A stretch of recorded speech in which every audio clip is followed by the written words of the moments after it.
Welcome है आप सभी का तनु क्लासेस 8 को मैं। तो कैसे हैं आप लोग? उम्मीद करता हूं आप लोग ठीक ही होंगे और स्वस्थ होंगे। तो आज के इस क्लास में हम लोग कवर करने वाले हैं ज्योग्राफी का चैप्टर 4 जिसका नाम है मानव विकास। इसी का आज हम लोग सब्जेक्टिव क्वेश्चन कवर करेंगे। दोनों प्रकार के सब्जेक्टिव क्वेश्चन है, शॉर्ट एंड लॉन्ग यानी लघु और दीर्घ।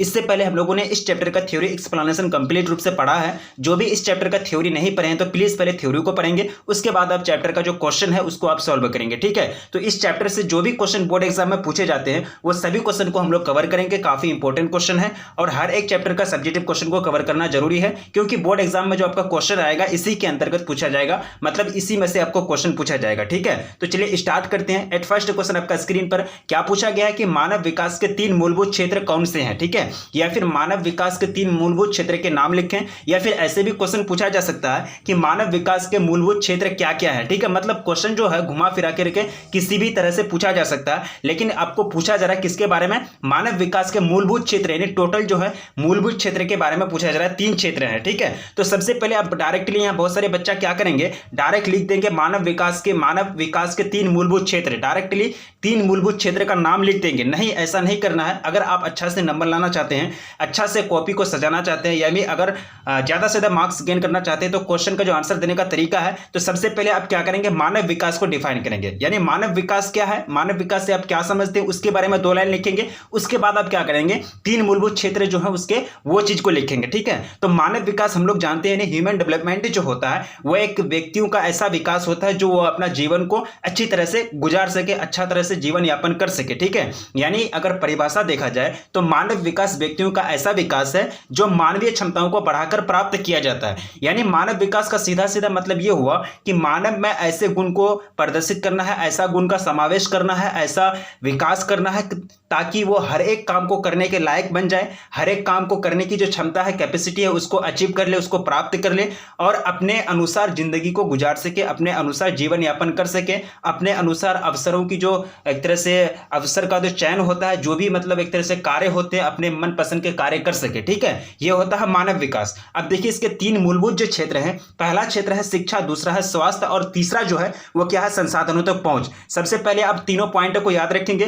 पहला मूलभूत क्षेत्र शिक्षा हो गया, दूसरा स्वास्थ्य हो गया, तीसरा जो है संसाधनों तक पहुंच। तीनों पॉइंट आप याद रखेंगे तो जब पॉइंट याद रहेगा तब आप लिख सकते हैं, 2-4 लाइन बना करके लिख सकते हैं आराम से। जब आपको पॉइंट ही याद ना रहे तो क्या आप लिख सकते हैं? नहीं लिख सकते। इसलिए पॉइंटों को हर हाल में याद रखना है, साथ ही साथ इसका जो कहा गया है एक एक पॉइंट में वो भी चीज को भी आपको याद रखना है। तो चलिए, मानव विकास के 3 मूलभूत क्षेत्र, जो पहला क्षेत्र है वो है एजुकेशन यानी शिक्षा। आप जानते हैं कि एजुकेशन के बिना जो मानव है वो एक प्रकार का जंगली जो प्राणी होता है उसके समान है। ठीक है, यानी एजुकेशन के बिना आदमी मानव कुछ कर ही नहीं सकता है अभी। ठीक है, हाँ टैलेंट के बल पर कर सकता है लेकिन ज्यादा आगे नहीं जा पाएगा। ठीक है, जैसे कि गांव में क्या होता है, गांव में जो भी डॉक्टरी लोग होते हैं, डॉक्टर जी करते हैं, उनका एक्सपीरियंस होता है, टैलेंट होता है। टैलेंट के बल पर वो मरीजों का इलाज करते हैं, पेशेंटों को देखते हैं, लेकिन क्या वो ज़्यादा आगे जा पाएंगे? नहीं जा पाएंगे, क्योंकि वो एजुकेशन नहीं लिया। उनके पास टैलेंट है बस, बट एजुकेशन नहीं है। तो शिक्षा होना बहुत जरूरी है। ठीक है, तो शिक्षा यह मानव विकास का मुख्य केंद्र बिंदु है। बिल्कुल, शिक्षा के बिना हम लोग सोच ही नहीं सकते हैं कि मानव विकास करेगा या ना करेगा। ठीक है,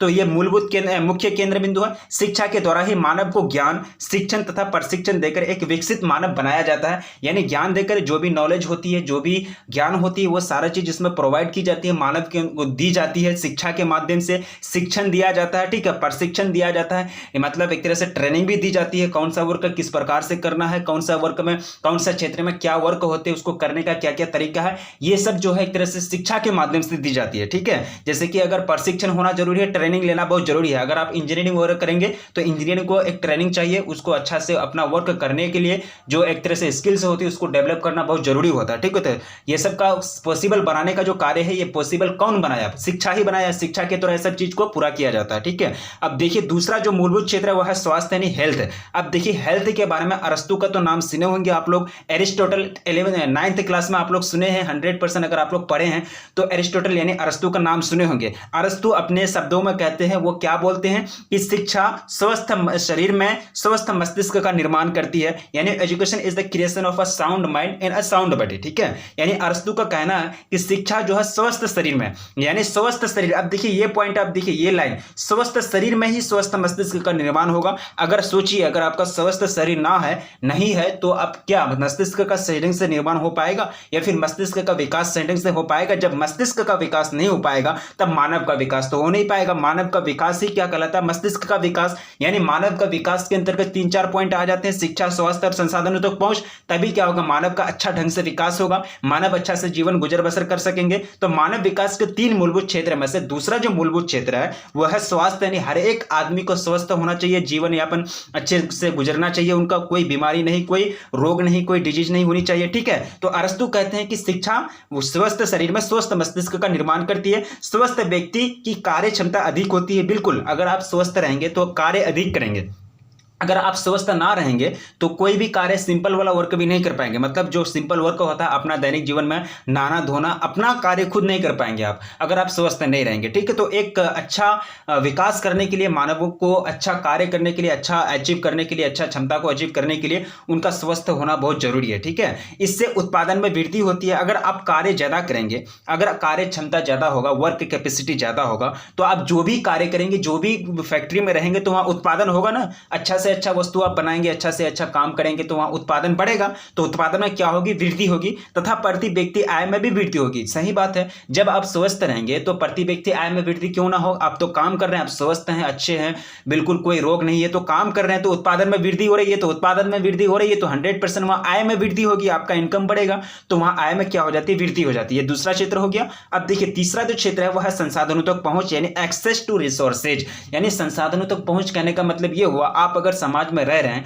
आपका संसाधनों तक पहुंच नहीं है, आप सरकारी लाभ नहीं ले पा रहे हैं, आप समाज में जो भी संसाधन है या फिर देश में जो भी संसाधन है उसका आप प्रयोग नहीं कर पा रहे हैं, तो वहां आपका संसाधनों तक पहुंच नहीं माना जाएगा। ठीक है, लेकिन संसाधनों तक पहुंच होना जरूरी है, बिल्कुल जरूरी है एक मानव को विकास करने के लिए। ठीक है, तो तीसरा जो मूलभूत क्षेत्र है संसाधनों तक पहुंच, यानी एक्सेस टू रिसोर्सेज, यानी मानव विकास हेतु संसाधनों की उपलब्धता तथा प्रति व्यक्ति का संसाधनों तक पहुंच होना बहुत जरूरी है। समाज के गरीब व्यक्ति भी है ना, उनको भी संसाधन मिलनी चाहिए। समाज में जो गरीब व्यक्ति हैं, जो बीपीएल कहलाते हैं, यानी बिलो पॉवर्टी लाइन कहलाते हैं, उनको भी अच्छा से अच्छा जीवन गुजर बसर करने के लिए उनको संसाधन मिलनी चाहिए, क्योंकि वो भी इस देश के नागरिक हैं और वो भी, उनके पूर्वज ने भी देश को आज़ादी दिलाने में क्या किए थे? महत्व दिए थे, योगदान दिए थे। तो इसलिए उनका भी हक है कि ये देश का संसाधन तक, उसका ये देश का संसाधन में उनका भी हक है, यानी ये देश का संसाधन उनको उन तक भी पहुंचना चाहिए, मतलब उनका भी पहुंच होना चाहिए। ठीक है, तो संसाधनों तक पहुंच होना बहुत जरूरी है। कोई भी संसाधन हो, यानी मानव जीवन में जो भी संसाधन महत्वपूर्ण होते हैं, तो तीनों जो है मूलभूत क्षेत्र है, शिक्षा, स्वास्थ्य और संसाधनों तक पहुंच। तो पहला क्वेश्चन आपका डन हो गया, समझ सकते हैं। उम्मीद है कि आप ये क्वेश्चन को अच्छे से डिफाइन करेंगे बोर्ड एग्जाम में अगर पूछा जाए तो। ठीक है, अब देखिए नेक्स्ट क्वेश्चन आपका पूछा गया कि मानव विकास के 4 प्रमुख घटकों के नाम लिखिए। यानी मानव विकास जो है 4 प्रमुख घटक है, चारों घटक को आपको याद रखना है। पहला समता, सतत पोषणीयता, उत्पादकता और क्या है आपका सशक्तिकरण। हाँ, सशक्तिकरण है, इंपावरमेंट। चारों पॉइंटों को आप याद रखेंगे। सबसे पहली बात कि मानव विकास के 4 प्रमुख घटक समता, सतत पोषणीयता, उत्पादकता और सशक्तिकरण, ये चारों वर्ड को आपको रट जाना है। घुल के रटिए या फिर पी के रटिए, जैसे आपको, लेकिन जैसे आप मन हो आपको, लेकिन याद होना चाहिए, क्योंकि बोर्ड एग्जाम में पूछा जाएगा तो आप वहाँ कोई बहाना तो नहीं कर सकते कि हम पढ़े नहीं थे। बिल्कुल आपको पढ़ा रहे हैं, अभी आप पढ़ रहे हैं। ठीक है, तो आप यहाँ किए एक तरह से जैसे भी हो आप याद रखेंगे। आप देखिए, आपको अगर पॉइंट याद रहेगा तो आप इसमें पॉइंट में लिख सकते हैं, क्योंकि समता का मतलब इक्वलिटी यानी बराबर, सतत पोषणीयता यानी लगातार विकास करना, उत्पादकता यानी उत्पादन में वृद्धि, सशक्तिकरण का मतलब शक्ति प्रदान करना। मतलब वर्ड समझ करके आप उसको डिफाइन कर सकते हैं, लेकिन आपको वर्ड नहीं याद रहे तो क्या डिफाइन कर सकते हैं? नहीं कर सकते। इसलिए पॉइंटों को याद रखना बहुत जरूरी है। तो सबसे पहला जो आपका घटक है वो क्या है? समता यानी पैरिटी, जिसको इक्वलिटी भी बोलते हैं। ये इक्वलिटी बहुत बड़ा वर्ड है, इसका इस्तेमाल जो हुआ था समाजशास्त्री लोग करते हैं। इक्वलिटी यानी समानता, यानी इसका जो प्रयोग हुआ था इक्वलिटी का 15वीं शताब्दी में किया किया गया था, ठीक है। यानी 15वीं शताब्दी में इसका मतलब एक तरह से यूज किया गया था इक्वलिटी का, ठीक है। तो इसमें अगर देखा जाए, इसको अगर लिखना है आपको तो इस प्रकार लिखेंगे कि प्रति व्यक्ति को जाति, धर्म, क्षेत्र आदि के आधार पर भेदभाव किए बिना समान अवसर प्रदान करना ही समता कहलाता है। यह मानव विकास का एक महत्वपूर्ण पहलू है। अगर क्षेत्र में समता का कहने का मतलब यह हुआ कि समाज में, देश में, राज्य में जो भी व्यक्ति रह रहे हैं तो उनमें कोई जाति के आधार पर, धर्म के आधार पर या फिर क्षेत्र के आधार पर, जैसे कि क्षेत्र के आधार पर हम बिहारियों के साथ कभी कभी होता है कि एक तरह से बिहारी है तो पढ़ा लिखा नहीं है, उनको ज़्यादा ये नहीं आता, ये काम करने नहीं आता, वो काम करने नहीं आता, मतलब समता होनी चाहिए यार। समता करो ना, किसी के क्षेत्र के हिसाब से, किसी को धर्म देख करके, हिंदू मुस्लिम देख करके, किसी का जाति देख करके, एससी ओबीसी देख करके, एसटी देख करके, ये सब देख करके किसी को काम ना दिया जाए। मतलब भेदभाव का आधार ही ना हो, यानी किसी भी तरह का भेदभाव नहीं हो और सभी को समान अवसर मिले, समान मौका मिले, समान संसाधन मिले सरकार की तरफ से, चाहे वो प्राइवेट सेक्टर हो या फिर सरकारी सेक्टर हो, ठीक है। तो इसी को कहते हैं समता, ठीक है।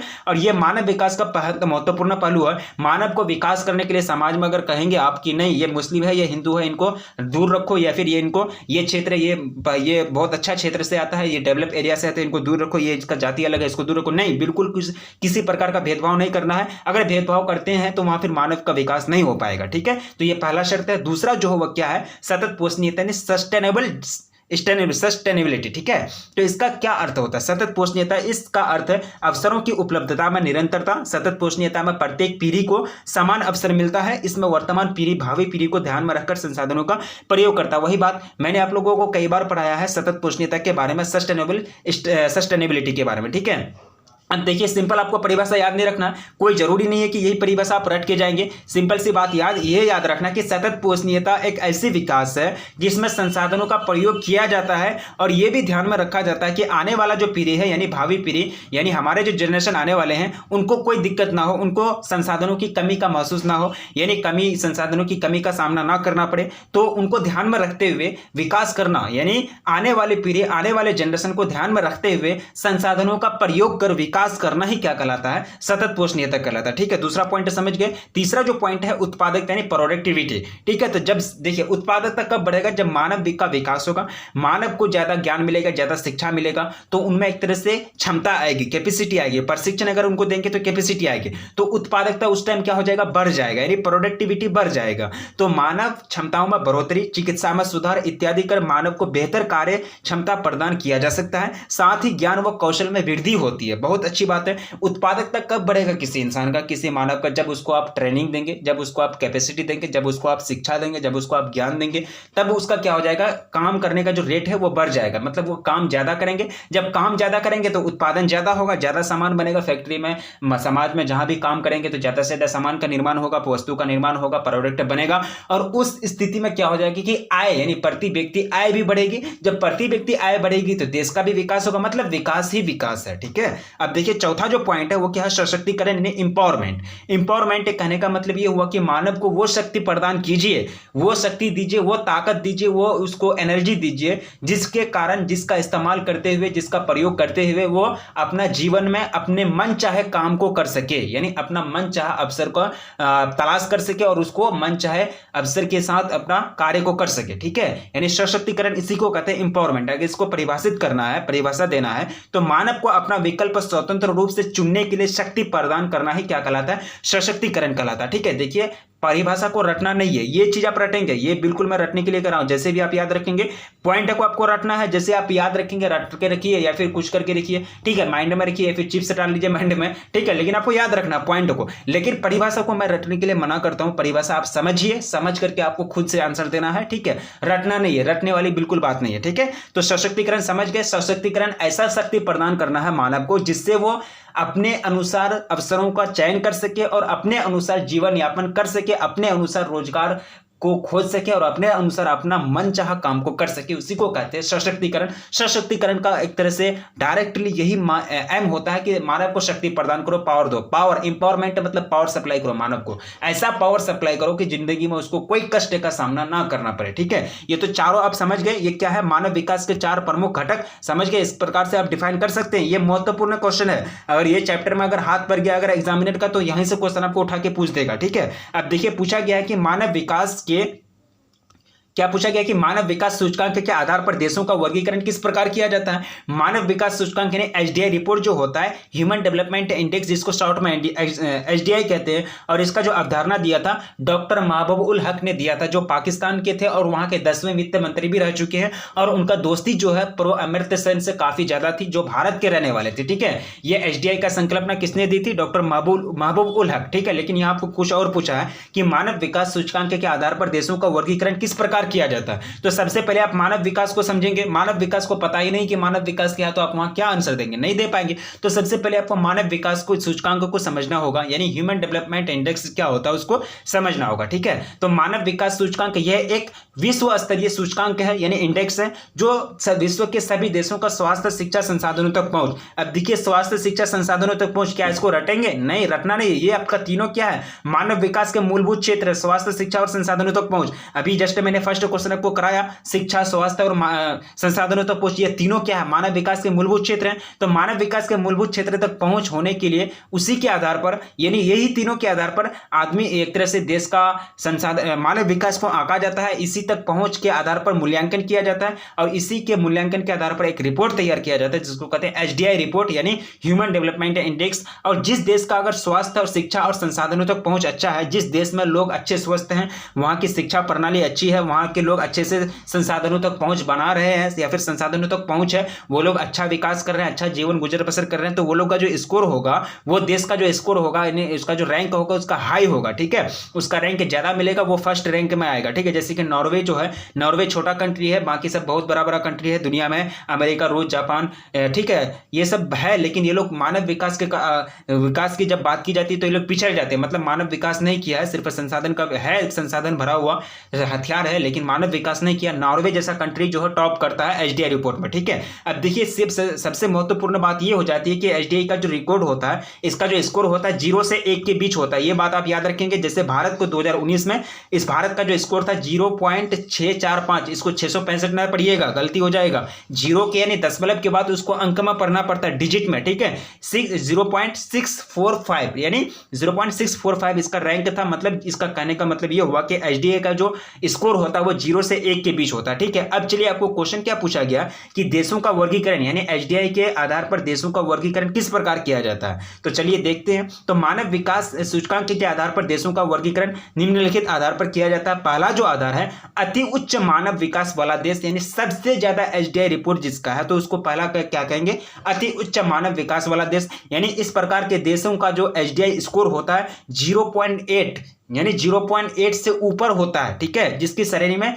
59 कंट्रीज यानी आते हैं, और ये एचडीआई 59 कंट्रीज आते हैं। मतलब 2018 के रिपोर्ट के अनुसार बता रहा हूं, यानी एचडीआई रिपोर्ट 2018 में जो छापी गई। देखिए, आपका बुक अगर अपडेट होगा 2018 की जगह आपको 2022 आएगा, 23 आएगा, 20 आएगा। ठीक है, मतलब बुक अपडेट होने के बाद फिर वो वर्जन मतलब चेंज हो जाता है। ठीक है, तो 2018 में जो रिपोर्ट आया था, तो उस टाइम 59 यानी 59 कंट्रीज जो है उसका मानव विकास, यानी अगर देखा जाए मानव विकास सूचकांक के आधार पर, तो अति उच्च मानव विकास वाला देश जो है टोटल 59 है 2018 के रिपोर्ट के अनुसार। अभी तो बढ़ गया होगा या फिर घट गया होगा। ठीक है, तो अगर इसका स्कोर देखा जाए, अति उच्च मानव विकास वाला देश किसको कहेंगे? जिसका एचडीआई का स्कोर 0.8 से ऊपर है, ज्यादा है। ठीक है, अब देखिए, दूसरा कैटेगरी में इस प्रकार हम लोग बांट सकते हैं, वर्गीकरण कर सकते हैं कि उच्च मानव विकास वाला देश। ठीक है, तो इसका जो देशों का जो एचडीआई का स्कोर होता है 0.701 से 0.799। ठीक है, इसका स्कोर यहां तक होता है। ये स्कोर को आप याद रखिए और ये नाम ठो को याद रखिए। ठीक है, ये दोनों आपको नहीं बोलना है।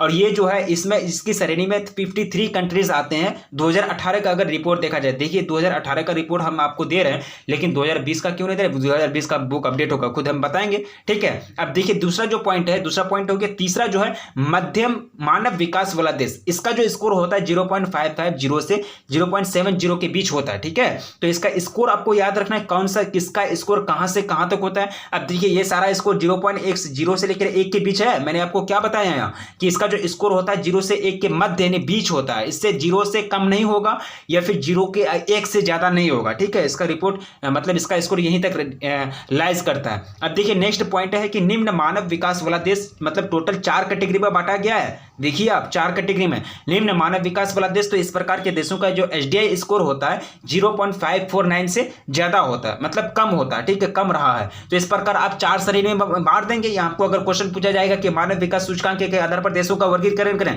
तो एसडीआई के बारे में सबसे पहले लिखेंगे, उसके बाद देशों का वर्गीकरण 4 प्रकार से आप कर देंगे, चारों प्रकार से आप कर देंगे। नाम तो याद रखिए, उसके बाद स्कोर याद रखिए, कहां से कितना का स्कोर है, इस प्रकार आप डिफाइन करेंगे, ठीक है। अब नेक्स्ट क्वेश्चन देखिए कि मानव विकास शब्द से आपका क्या अभिप्राय है। मानव विकास शब्द से आपका क्या अभिप्राय है। तो जानते हैं कि मानव विकास जो है, डॉक्टर महबूब उल हक ने मानव विकास को परिभाषित करते हुए यह लिखा था कि मानव विकास मानव की आकांक्षाओं एवं उन्हें उपलब्ध जीवन यापन की सुविधाओं के स्तर को विस्तृत करने की प्रक्रिया। यानी मानव विकास, सिंपल सी बात आप तो समझ गए, किसी का परिभाषा आपको याद नहीं रखना, क्योंकि वहां डॉक्टर महबूब उल हक के अनुसार आपको ऐसा पूछा नहीं गया है कभी, ठीक है। तो डॉक्टर महबूब उल हक कहते हैं कि मानव विकास क्या है, तो उनके अनुसार मानव विकास मानव की आकांक्षाओं, यानी उनकी जो ख्वाहिश होती है, उनके जो डिजायर होते हैं, और उन्हें उपलब्ध जीवन यापन की सुविधाओं के स्तर को विस्तृत करने की प्रक्रिया है। यानी विस्तृत करने का एक तरह से बढ़ाने की प्रक्रिया है। विस्तृत अगर होगा तो तमाम जितनी भी सुविधाएं होती है, जितनी भी जरूरत होती है, वो सारे जरूरतों की पूर्ति हो जाएगी, ठीक है। अब देखिए नेक्स्ट है, महबूब उल हक द्वारा प्रतिपादित विकास की अवधारणा में विकास का केंद्र बिंदु अर्थव्यवस्था ना होकर मानव होता है। यानी डॉक्टर महबूब उल हक कहते हैं कि विकास का केंद्र बिंदु अर्थव्यवस्था नहीं होनी चाहिए, सिर्फ पैसा पैसा पैसा पैसा नहीं, वह मानव को विकास करना। अगर मानव किसी देश के पास अगर पैसा है, जैसे कि अमेरिका के पास कम पैसा है, या फिर सऊदी अरब के पास कम पैसा है, चाइना के पास कम पैसा नहीं, पैसा ठूस ठूस के भरा है लोग के पास, लेकिन क्या नॉर्वे जैसा कंट्री ये लोग को फेल कर देता है। नॉर्वे जैसा कंट्री के सामने ये लोग एसडीआई का स्कोर में बिल्कुल नीचे आ जाता है। नॉर्वे जैसा कंट्री टॉप करता है, क्यों? क्योंकि वहां का मानव विकास है, वहां का मानव विकास किया है, वहां का मानव स्वस्थ है, शिक्षित है, और वहां के मानव का संसाधनों तक पहुंच है, वहां भले पैसा नहीं है। तो इसलिए वही बात को कहते हैं डॉक्टर महबूब उल हक कि विकास का जो केंद्र बिंदु होना चाहिए वो अर्थव्यवस्था नहीं होनी चाहिए, पैसा पैसा चिल्लाना नहीं चाहिए किसी भी देश को। हाँ, वहां का मानव का विकास सही ढंग से होनी चाहिए। जब मानव का विकास ही नहीं हो पाएगा तो वह कोई विकास नहीं कहलाएगा, ठीक है। तो मानव विकास लोगों के विकल्पों में वृद्धि करता है तथा उनके जीवन की गुणवत्ता में सुधार करता है। बिल्कुल आप समझ सकते हैं, मानव विकास का पूरा चैप्टर आपको पढ़ाया गया है। नेक्स्ट पॉइंट है कि मानव विकास के महत्वपूर्ण पक्ष की बात अगर की जाए तो मानव विकास के महत्वपूर्ण पक्ष जो है दीर्घ एवं स्वस्थ जीवन, ठीक है, आवश्यक संसाधनों की उपलब्धता और कुशल व ज्ञानी इत्यादि मानव विकास के महत्वपूर्ण पक्ष है। यानी मानव विकास जो होता है तो उसमें क्या क्या दिखता है, दीर्घ और स्वस्थ जीवन होता है, आवश्यक संसाधनों तक पहुंच होता है, उसको वो ज्ञानी होता है और कुशल होता है, यानी कौशल उसके अंतर्गत कैपेसिटी होती है, स्किल्स वगैरह होते हैं, ठीक है, यानी नॉलेज अच्छा होता है, वही इसी को कहते हैं ना मानव विकास। मानव विकास के महत्वपूर्ण पक्ष किसको बोलेंगे, यानी मानव विकास जो हो जाता है तो उसके अंदर क्या क्या चेंजिंग आता है, क्या आता है, दीर्घ जीवन हो जाता है, मतलब अच्छा से स्वस्थ जीवन गुजर बसर कर सकता है, संसाधनों का अच्छा पहुंच हो जाता है, ठीक है, ज्ञानी बन जाता है, कुशल हो जाता है। तो ये है क्या मानव विकास के महत्वपूर्ण पक्ष। वहां क्वेश्चन देख करके घबरा नहीं जाइएगा, लिखिएगा, अगर बोर्ड एग्जाम में पूछा जाएगा कि मानव विकास के महत्वपूर्ण पक्ष से आप क्या समझते हैं, तो इस प्रकार आप लिख सकते हैं ना, एक पॉइंट को खींचेंगे, 2 लाइन लिख देंगे, हो जाएगा कॉपी फुल, ठीक है, लेकिन सजा करके लिखना है, ठीक है, ये नहीं कि कॉपी भरने का चक्कर में। अब देखिए नेक्स्ट क्वेश्चन क्या पूछा गया है कि मानव विकास अवधारणा के अंतर्गत समता और सतत पोषणीयता से आप क्या समझते हैं। बिल्कुल समता और सतत पोषणीयता मैंने आपको पढ़ाया। समता, सतत पोषणीयता, उत्पादकता और सशक्तिकरण, ये क्या है, मानव विकास के घटक है। समता, सतत पोषणीयता, उत्पादकता और सशक्तिकरण, 2 यहां आपको दिया गया है, 2 घटक। समता और सतत पोषणीयता से आप क्या समझते हैं, इसको मैंने पहले भी डिफाइन किया पहला वाला क्वेश्चन में, पैरिटी यानी इक्वलिटी। समता का आशय ऐसे समाज जहां किसी भी ऐसे समाज या प्रदेश से है जिसमें निवासी प्रत्येक व्यक्ति को उपलब्ध अवसरों के लिए समान पहुंच की व्यवस्था उपलब्ध हो, ठीक है। अब देखिए ये समता हमको याद है, लेकिन ये समता का डिफिनेशन हम यहाँ कुछ और दे रहे हैं। अब यहां देखिएगा पहले वाला क्वेश्चन में, अब यहां देखिए समता का डिफिनेशन यहाँ कुछ और है, ठीक है, यहां समता का डिफिनेशन कुछ और है, मतलब जो बेस्ट होता है आपका माइंड में वो चीज को लिखिए, ठीक है। इसलिए मैं कह रहा हूं कि डिफिनेशन को रटने की जरूरत नहीं है, डिफिनेशन को किसी भी हाल में मत रटिए। अब यहां देखिए कितना अच्छा डिफिनेशन है, यहां का भी कितना अच्छा डिफिनेशन है, ठीक है, कोई अंतर है, बिल्कुल दोनों एक ही बात को करा है, दोनों का जो लाइन है, दोनों लाइन जो वो एक ही बात को करा कि बिना भेदभाव किए सभी लोगों को अवसर समान देनी चाहिए, तो वही क्या है आपका समता है, पैरिटी है, ठीक है। अब देखिए सतत पोषणीयता क्या होता है कि भावी पीढ़ी को ध्यान में रखते हुए संसाधनों का प्रयोग करो और अपना अच्छा से विकास करो, ठीक है, संसाधन का अच्छा सतत पोषणीयता का मतलब यही होता है, देखिए इसका दो दृष्टिकोण होता है। पहला जो होता है अर्थव्यवस्था, दूसरा होता है पर्यावरण, ठीक है। यानी सतत पोषणीयता में ये सारी बातों को रखा जाता है। सतत पोषणीयता एक ऐसा विकास है जिसमें भावी पीढ़ी को ध्यान में रखा जाता है और संसाधनों का प्रयोग करते हुए विकास किया जाता है। अर्थव्यवस्था में भी विकास किया जाता है और पर्यावरण में भी विकास किया जाता है। पर्यावरण को दूषित ना किया जाए, किसी भी प्रकार का प्रदूषण ना हो और अर्थव्यवस्था का भी विकास हो, ये सब क्या है आपका सतत पोषणीयता, ठीक है। तो सतत पोषणीयता क्या होती है समझ गए अगर आप तो लिख सकते हैं, बिल्कुल पेन आपका चलेगा। अगर नहीं समझे तो बिल्कुल आपका पेन शायद नहीं चल सकता है। इसलिए कोई भी चीज को समझिए, रटने वाला कोई बात नहीं है, रटने वाला कोई बात नहीं है, किसी भी चीज को रटना नहीं है। हाँ, मैं रटने के लिए कहूंगा कि अगर मैं पूछ दूं कि मानव विकास के 4 महत्वपूर्ण घटक कौन से हैं, ये आप रट के याद रखिए, फिर कुछ करके याद रखिए, लेकिन याद होनी चाहिए, ठीक है। तो मानव विकास यानी चैप्टर 4 का जो आपका सब्जेक्टिव क्वेश्चन आता है बोर्ड एग्जाम में, वो सारे सब्जेक्टिव क्वेश्चन को हम लोगों ने कवर किया। तो द एंड हो गया। तो लास्ट में क्या लिखा हुआ, जो भी लिखा हुआ आप कीजिए, आप लोग लाइक कीजिए, शेयर कीजिए, सब्सक्राइब कीजिए, सब्सक्राइब कर लीजिए, क्योंकि आपको पता ही है कि किस तरह से आपको पढ़ाया जाता है, किस तरह से आपको तैयारी कराई जाती है, ठीक है। तो ये सारे क्वेश्चन महत्वपूर्ण है और महत्वपूर्ण क्वेश्चन जो है छोड़ना नहीं चाहिए, सभी क्वेश्चन को याद रखनी चाहिए, ठीक है। तो इस प्रकार हम लोग मानव विकास यानी चैप्टर 4 का जो सब्जेक्टिव क्वेश्चन है, देखिए लघु और दीर्घ, लघु इसी में से आएगा और दीर्घ भी इसी में से आएगा, ठीक है। एक क्वेश्चन को मानव विकास से आप क्या समझते हैं, ठीक है। तो मानव विकास का आपका अगर ये क्वेश्चन पूछा जाएगा तो ये आपका शॉर्ट क्वेश्चन हो गया। अगर मानव विकास के 3 मूलभूत क्षेत्र क्या है, मानव विकास से आप क्या समझते हैं, तो ये आपका लॉन्ग क्वेश्चन हो गया, ठीक है। मतलब क्वेश्चन में ऐड कर देगा, जोड़ देगा, टुकड़ा टुकड़ा वाला क्वेश्चन 2-3 क्वेश्चन को जोड़ देगा, 2 या 3 क्वेश्चन को, वो हो जाएगा आपका दीर्घ यानी लॉन्ग टाइप क्वेश्चन हो जाएगा। लॉन्ग टाइप और शॉर्ट टाइप क्वेश्चन जो आएगा इसी में से आएगा आपका बोर्ड एग्जाम में चैप्टर 4 से, ठीक है। तो वीडियो को लाइक और चैनल को सब्सक्राइब, और जो अपने दोस्तों को शेयर नहीं किए तो प्लीज शेयर कर दें, और प्लीज अपने तैयारी को जारी रखें। तैयारी जारी रखनी है, लास्ट टाइम में आप लोगों को आके घबराना नहीं है कि टाइम नहीं बचा है, टाइम नहीं बचा है, शुरू से तैयारी करनी है। इसी तरह से आप लोग बने रहिए। फिर मिलेंगे नेक्स्ट क्लास में, तब तक के लिए जय हिंद।